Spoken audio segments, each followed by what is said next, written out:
January 1st, Saint Basil the Great.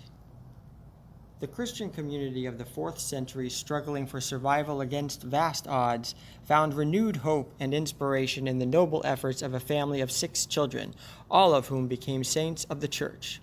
From this remarkable Christian family came Saint Basil the Great, a spiritual giant.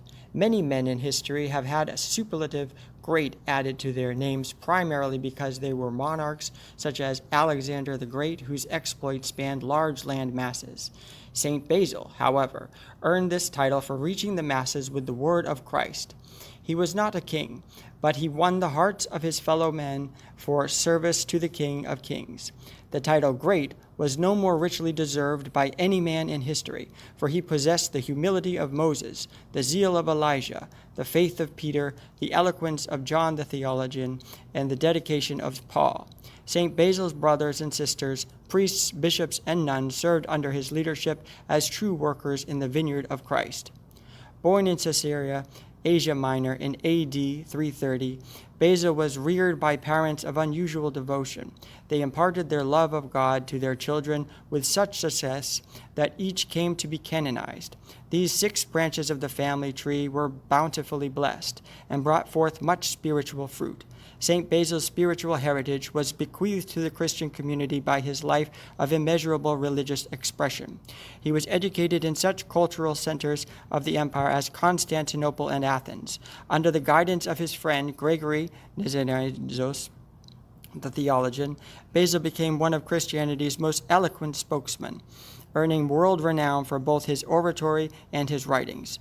Although he could have any high governmental position he wished, St. Basil had no desire for his high office. Instead, he was granted his wish to return to his native city, where he was ordained Bishop of Caesarea on 14 June 370. A man of considerable talent, Basil applied himself to establishing and setting down the rules of monasticism. With this accomplished, he turned to the formalization of the divine liturgy, which bears his name. The liturgy of St. Basil became the standard of Orthodox worship. In fact, the liturgy of St. John Chrysostom, which is celebrated 42 Sundays of the year, is a modified version of it. The liturgy of St. Basil is celebrated on more solemn church observances, including Christmas and the feast day of St. Basil, January the 1st, as well as during Sundays of the Lenten period. St. Basil's liturgy is thus used a total of 10 times during the church year. An innovator as well as a creator and planner, Basil was first to fulfill the desperate need for charitable institutions. He directed the creation and development of orphanages, hospitals, and homes for the aged. His concept of mutual love and respect and his practical application of brotherly love later led to the formation of the Christian philanthropic societies.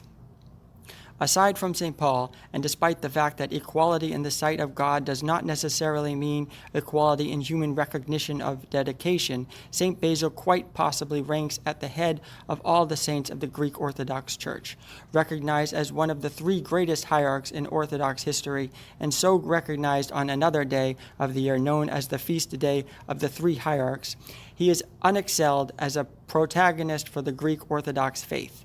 Just as the flower which bears his name, Basil stands for the beauty and love in Christianity that assure his lofty place in ecclesiastical history for all eternity.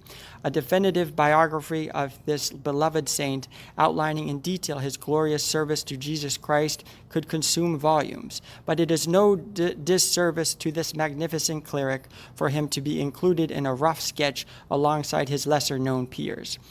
As with great men in or out of the church, he counts among his attributes genuine humility that only adds to his considerable stature. The church celebrates the feast day of St. Basil on January 1st, the date on which he fell asleep in the Lord in A.D. 379. Since this date coincides with the first day of the new year, this holiday is especially meaningful for Orthodox Christians.